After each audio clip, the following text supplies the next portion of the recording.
Bonne journée les pirates, j'espère que vous allez bien. Bon lundi, j'espère que vous êtes prêts pour cette semaine, prêts à bosser, prêts à vous remettre en question, prêts à retrouver votre couple. Si vous êtes prêts, je suis prêt aussi à vous aider.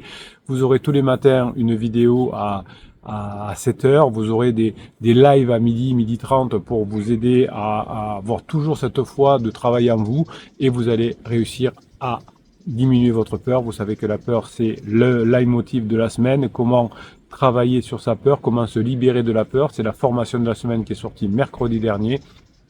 Et vous savez que cette peur a pu vous faire commettre des interdits. On va analyser cette peur, on va la disséquer. La peur, un antidote, c'est le courage. Et cette peur, elle vient de vos réactions évidemment, mais aussi d'un phénomène biologique qu'on appelle l'amygdale, enfin en tout cas d'une structure de notre cerveau qui entraîne un phénomène biologique autour de l'amygdale, et l'amygdale a une influence très forte dans votre peur et sur vos réactions. L'amygdale, c'est souvent appelé le centre de la peur, c'est situé dans votre système limbique et ça détecte les menaces en une fraction de seconde. Comme vous êtes souvent plein de cortisol, dès que votre conjoint dit un mot, vous pouvez convertir ce mot en menace et partir effectivement dans des peurs et parfois une agressivité ou alors au contraire une fuite où vous ne savez pas comment réagir.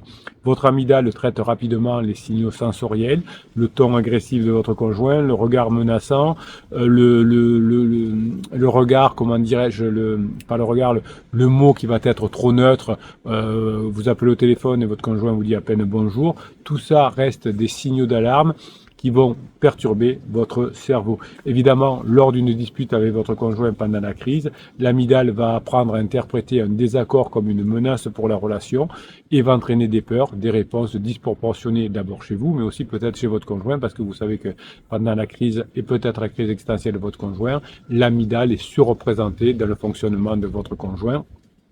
Les individus qui ont une activité élevée de l'amygdale sont plus enclins à interpréter des conflits de couple comme un signe de rupture imminente. Donc si vous avez peur, vous pourrez prendre un mot de votre conjoint comme une menace et donc vous allez renforcer la dispute avec votre conjoint qui va finir par vous dire je ne t'aime plus, parce que ce que je vois dans les coachings, c'est quand vous me racontez les histoires, quand votre conjoint vous a dit je t'aime plus, on reviendra jamais ensemble, c'est que votre conjoint a eu peur aussi, s'est senti provoqué, a eu trop de pression dans les discussions auparavant. Donc c'est pas arrivé comme ça. Bonjour, je voudrais te dire que je ne t'aime plus, que je ne reviendrai jamais. Non, c'est souvent au cours d'une dispute parce qu'on n'a pas maîtrisé sa propre amygdale et son conjoint ne l'a pas maîtrisé non plus. Évidemment, vous allez apprendre dans la formation de cette semaine à mieux gérer le cortex préfrontal, car vous savez que votre cortex préfrontal régule l'intensité des réactions de peur en évaluant si une menace est réelle ou exagérée. Et vous savez que le lien entre le cortex préfrontal et le striatum chez votre conjoint en crise est endommagé pendant sa crise, d'où le fait que votre conjoint maîtrise mal votre cortex préfrontal. Donc il va falloir que vous appreniez à gérer le vôtre pour deux, entre guillemets. Donc quand un conjoint ignore un message, le cortex préfrontal va pouvoir interpréter cela comme une simple distraction, sauf que comme votre conjoint est submergé par les émotions, eh bien, il va interpréter quelque chose qui est neutre de votre part comme quelque chose de catastrophique. Alors imaginez quand vous avez peur et que vous commettez un interdit, que vous faites un silence radio, que vous manipulez par la lettre magique ou que vous manipulez par le suis-moi je te suis ou que vous faites un ultimatum, vous voyez que votre conjoint qui n'a pas le préfrontal qui fonctionne très bien va être sous l'empire de l'amygdale et va se séparer encore plus de vous. Dès que vous faites un silence radio par exemple ou que vous faites un fuis-moi je te suis, eh bien votre conjoint va s'éloigner. Ça paraît logique, mais je sais qu'il y a encore des coachs qui vous disent le contraire. Alors il y en a de moins en moins hein, parce que à force de voir que ceux qui proposent ne marchent pas, qu'ils se prennent des bâches de leurs clients, ils arrêtent un peu. Mais n'empêche que c'est toujours la réalité des choses. Il y a encore des coachs qui proposent de créer des ultimatums, des manipulations comme le film Moi je te suis. Évidemment, on oublie tout ça. Vous avez encore des coachs qui vous disent ouais, mais faut pas être trop acquis, etc. Évidemment, hein, si vous faites ce genre de choses, vous allez renforcer le mécanisme amygdalien de votre conjoint qui va s'éloigner. Sous stress chronique, le cortex préfrontal perd son efficacité. Donc plus vous allez avoir peur, moins vous allez être dans le préfrontal. Et plus vous allez travailler sur le préfrontal, plus vous allez maîtriser votre amygdale. En tout cas, le préfrontal va arriver à maîtriser ou à diminuer l'influence de l'amygdale. Les chercheurs de l'Institut de Max Planck nous montrent que les exercices de neurohypnose, ou en tout cas d'état modifié de conscience, vont permettre d'avoir une meilleure gestion des conflits émotionnels, donc au sein de vous-même, mais des conflits avec votre conjoint. Donc chaque fois que vous allez travailler sur votre peur, chaque fois que vous allez travailler sur vos émotions, eh bien vous allez diminuer le conflit à votre conjoint, donc vous allez vous rapprocher. Effectivement, quand la peur surgit, votre cerveau va libérer du cortisol et de l'adrénaline qui aide le corps à fuir ou à se battre. Donc augmentation de rythme cardiaque, sueur, respiration rapide, eh bien ces hormones peuvent amplifier des comportements impulsifs chez votre conjoint comme chez vous. On peut crier, on peut claquer la porte, évidemment, hein. Vous allez apprendre à gérer ça. De simples techniques de respiration peuvent déjà un peu vous aider à réduire rapidement le niveau de cortisol et désamorcer les conflits. Mais en plus, si vous faites des méthodes beaucoup plus puissantes que la simple respiration, vous allez encore plus progresser. Évidemment, déjà, vous apprendrez de la formation de cette semaine à mieux respirer au moment de voir votre conjoint. Le cerveau stocke les souvenirs qui sont liés à des expériences stressantes ou effrayantes dans l'hippocampe. Lorsqu'un désaccord surgit avec votre conjoint, ces souvenirs peuvent être facilement réactivés, déclenchant une peur disproportionnée. C'est ce qui arrive aussi à votre conjoint, qui a peur de vos réactions parce que souvent vous avez été lourd au début de la crise de couple et votre conjoint se rappellera beaucoup de ces conflits à travers la réactivation des souvenirs en sortie d'hippocampe. Un conjoint ayant vécu par exemple, une infidélité passée, peut-être vous avez été infidèle ou une remarque déplacée de votre part dans le passé, va associer une réponse évasive de votre part à une trahison, même sans preuve. Donc tout ce que vous avez fait de mal dans le passé, votre conjoint va le réinterpréter aujourd'hui en fonction de ce que vous faites. Alors si vous avez peur, par exemple, si vous êtes tendu, si vous êtes mièvre, si vous êtes hérisson ou si vous êtes paillasson, tout ça va renforcer la vision de votre conjoint de vous d'une façon négative, évidemment. Donc sachez que les couples qui travaillent sur leurs souvenirs émotionnels pendant la phase 4 auront une diminution importante des conflits, on l'évalue à 40%, et ça ce sera dans la phase 4. Donc pour le moment, le but c'est d'abord de travailler sur vos peurs pour ne pas créer chez votre conjoint à son tour des peurs qui va faire que cette boucle de renforcement entre peur et dépendance affective va continuer à abîmer votre couple. La peur d'être abandonné par exemple ou la peur d'être rejeté va renforcer chez vous une dépendance affective, ça va créer un cercle vicieux et vous allez avoir de plus en plus peur. Plus vous allez avoir peur, plus vous allez être déviant par rapport à votre conjoint qui va s'éloigner de vous. La peur stimule les circuits dopaminergiques qui vont pousser à rechercher des signaux de réassurance. Plus vous allez avoir peur, plus votre conjoint va se rapprocher de son pansement.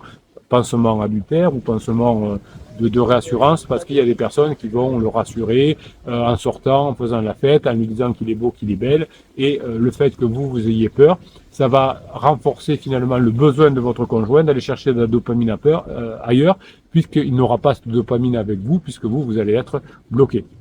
La dynamique que vous allez instaurer chez votre conjoint en raison de votre peur va entraîner un comportement toxique chez votre conjoint et ça va alimenter votre peur au lieu de l'apaiser. L'apprentissage de l'autonomie émotionnelle va pouvoir rééquilibrer ces circuits. Face à une peur intense, certains membres du couple vont éviter des discussions difficiles pour ne pas activer les conflits et vont oser rien dire. Cela va donner finalement l'impression d'indifférence ou de rejet. Vous savez qu'il y a une formation importante qui s'appelle ni hérisson ni paillasson. Si vous voulez récupérer votre conjoint, il ne faudra pas être un paillasson, mais il ne faudra pas être non plus un hérisson. L'évitement des conversations importantes peuvent exacerber les tensions.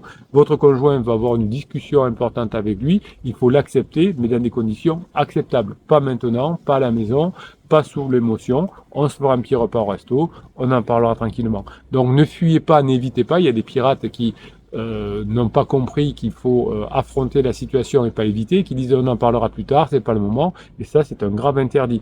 Je vous le dis dans presque toutes les vidéos et en tout cas dans toutes les formations, affrontez ce qui a besoin d'être affronté, mais dans des conditions acceptables, pas à la maison, avec un public si possible comme au restaurant, faites-le.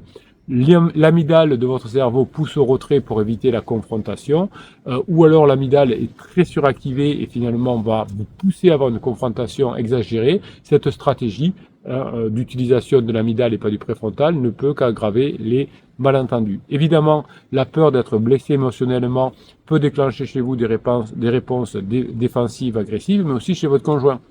Votre conjoint peut avoir parfois des réponses défensives agressives parce qu'il a peur que vous le souliez, il a peur qu'encore une fois vous lui fassiez des reproches.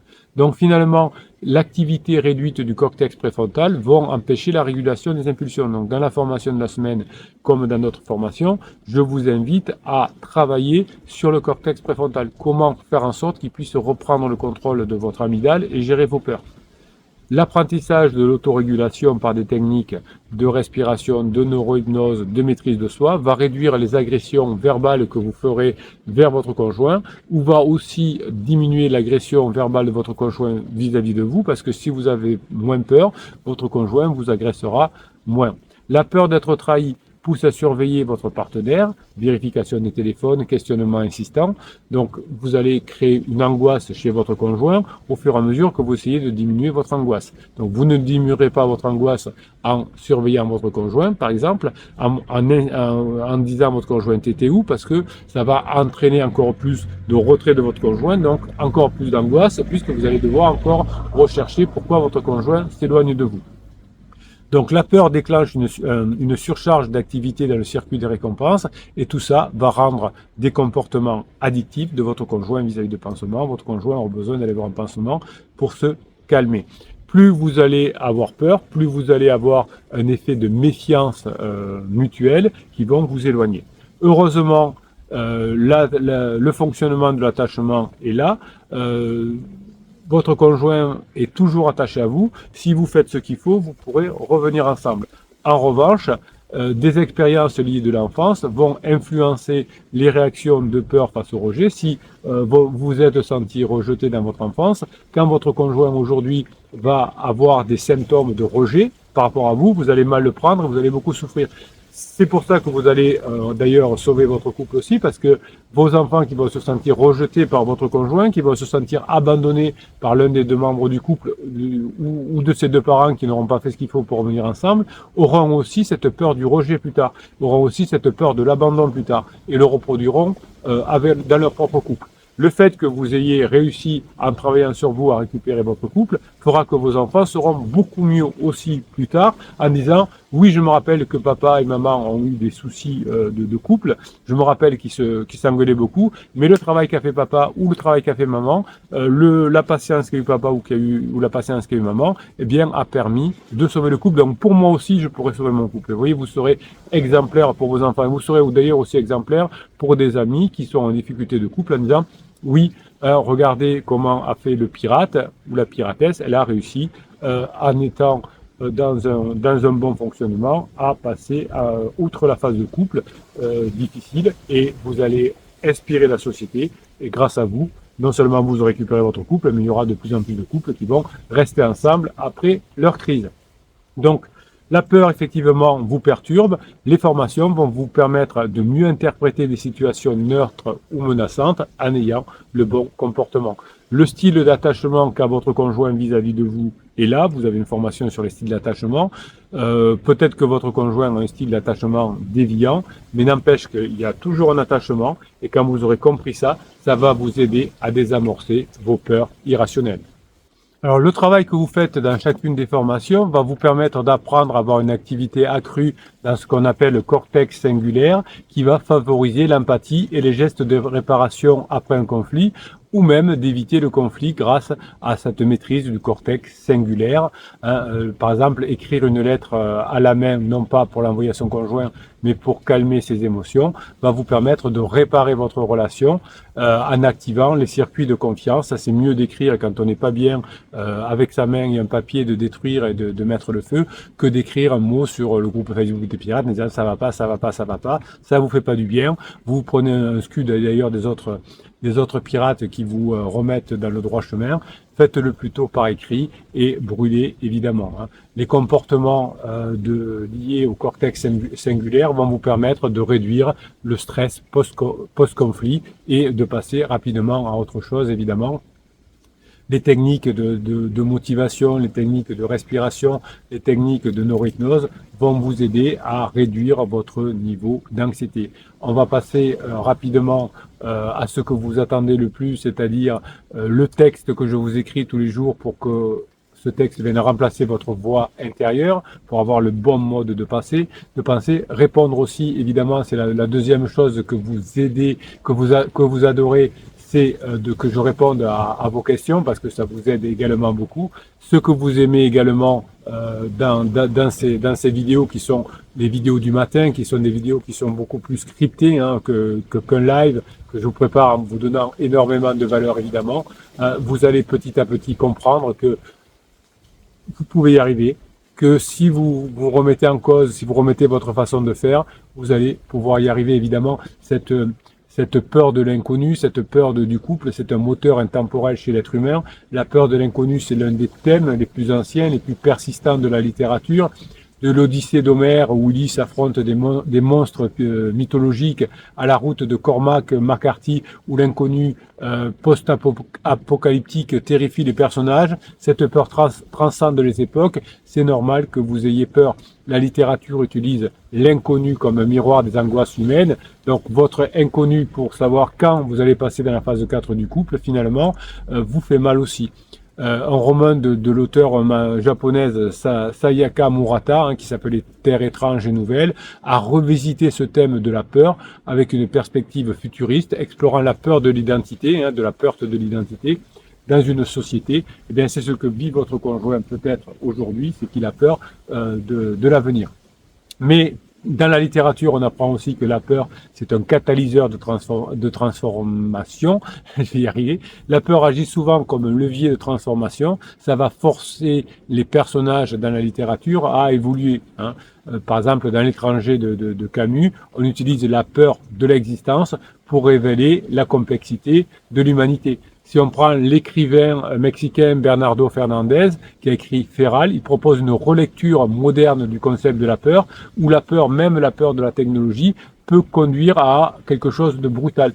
Dans le roman de Feral de Fernandez, il a peur de la technologie, donc il revient brutalement à la nature. Donc vous ne revenez pas en arrière, évidemment, mais apprenez dans les formations comment la peur peut briser ou renforcer un individu en fonction du choix éthique et moral que vous faites ou que vous faites pas. Je ne pouvais pas terminer cette formation sans vous parler de 1984 de George Orwell, qui était un récit dystopique qui explorait la peur collective, qui était un outil de contrôle. L'auteur nigérian aussi, Okorafor, il s'appelle, qui lie la peur finalement à des systèmes oppressifs, liés au genre, liés à la race. Vous voyez qu'on peut avoir peur de tout, et finalement, dans la littérature, les récits qui rappellent la peur individuelle ou la peur collective, si cette peur est manipulée, c'est parce qu'elle est présente. S'il n'y a pas de peur, on ne peut plus manipuler les personnes. Donc si vous enlevez votre peur, votre conjoint ne peut plus vous manipuler pour diminuer ses angoisses, évidemment, à travers votre propre souffrance. Donc la peur peut détruire les libertés individuelles, mais aussi les libertés individuelles. Des auteurs, même méconnus, peuvent vous parler de cette peur. J'aime bien la peur sociale de Mariana Enquires. C'est une auteure argentine qui explore la peur sous un angle social et qui indique que la peur peut entraîner jusqu'à la marginalisation, on va y arriver. Des histoires qui capturent avec Maria Enriquez, qui va capturer les peurs urbaines et qui va les transformer en violence systémique. Donc c'est pareil, votre peur peut vous transformer en violence, en une inégalité, c'est-à-dire que votre peur peut entraîner un pouvoir de votre conjoint sur vous. Donc vous voyez que toutes les peurs qui sont décrites par la littérature, qui sont décrites par la philosophie également, tout ça fait que finalement, on peut avoir des peurs qui peuvent nous faire du mal. Évidemment, si on prend la peur qu'évoque Kierkegaard dans sa peur existentielle, j'adore ce philosophe Kierkegaard, qui introduit le concept d'angoisse, une peur liée à la liberté de choix, une peur liée à la responsabilité existentielle. Vous aussi, si vous arrivez à travailler sur votre peur, vous aurez moins d'angoisse, et c'est vrai que plus on a de choix, finalement, plus on est angoissé. Alors, je sais que le capitaine vous propose 250 formations, et que des fois ce choix vous angoisse, mais n'empêche que, comme Kierkegaard, l'angoisse, c'est aussi une opportunité de croissance grâce à l'authenticité. Voilà. Plus vous allez travailler, plus vous allez parler sur vous allez pouvoir travailler sur votre authenticité. La peur, c'est pas un obstacle, c'est un passage nécessaire pour atteindre une compréhension plus profonde de soi.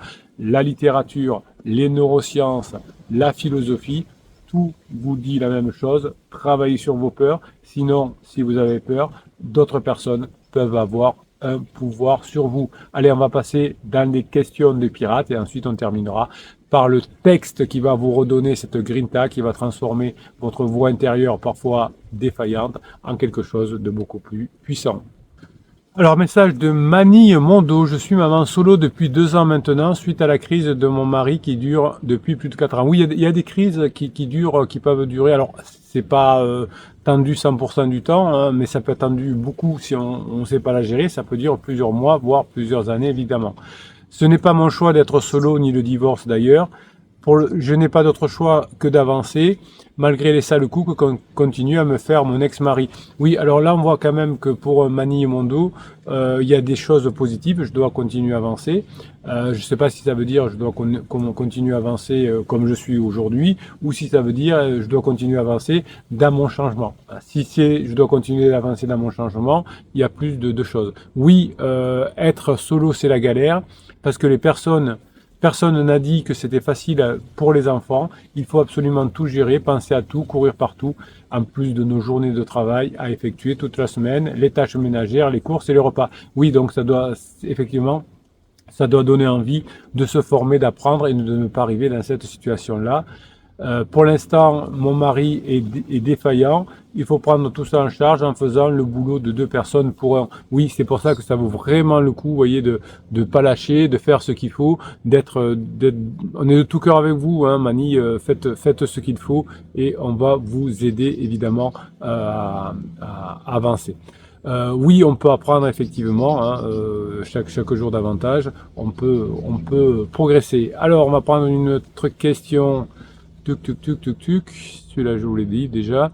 Je parcours vos vidéos, mon capitaine, dit Ludovic, et j'ai appris que je suis en post-traumatique lié à une mission.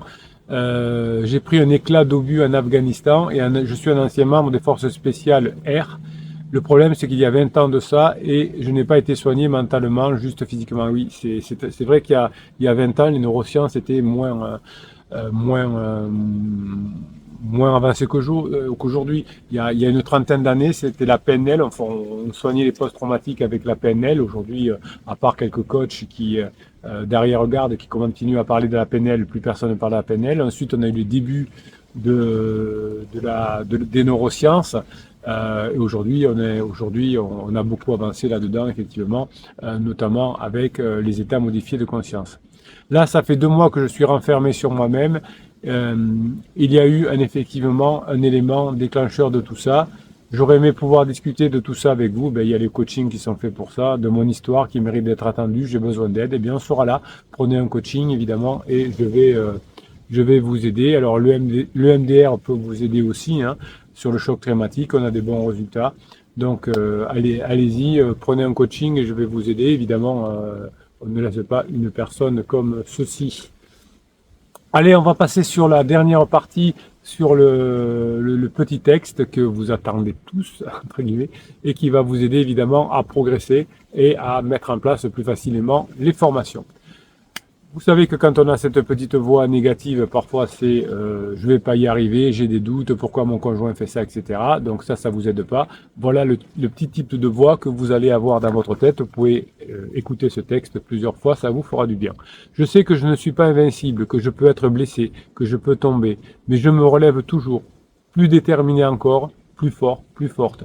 Je suis comme un arbre qui s'enracine profondément dans la terre, qui résiste aux tempêtes et qui grandit vers la lumière. Le courage n'est pas l'absence de peur, mais la capacité à agir malgré la peur. C'est reconnaître mes craintes, c'est accepter mes craintes, c'est choisir de continuer à avancer. Je me bats contre mes démons intérieurs, j'émerge plus fort, je suis toujours plus déterminé. Oui, j'ai connu la peur comme tous les êtres humains, mais aujourd'hui je n'ai plus peur. En tout cas, je suis courageux face à mes peurs. J'ai eu peur de l'échec, de la solitude et de la mort, mais aujourd'hui je ne me laisse plus cette peur me paralyser. Aujourd'hui, j'ai appris le courage d'être moi-même, d'oser être moi-même, malgré le jugement des autres, malgré le jugement de mon conjoint. Aujourd'hui, formation après formation, j'affirme mes convictions, je défends mes valeurs, même si cela implique de me démarquer de la masse, car j'apprends beaucoup plus que les autres. Tout ça est un acte de résistance, un refus de se conformer et de se soumettre. La peur nous pousse à nous replier sur nous-mêmes, à nous protéger du monde. Le courage nous invite à nous ouvrir aux autres, à partager nos expériences, à créer des liens. C'est dans la relation à l'autre que nous trouvons un soutien, une force, un sens de notre existence.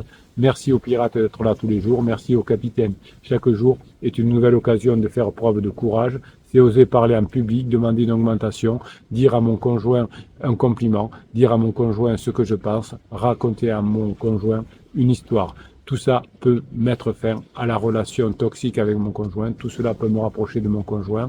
J'apprends chaque jour à améliorer ma zone de confort.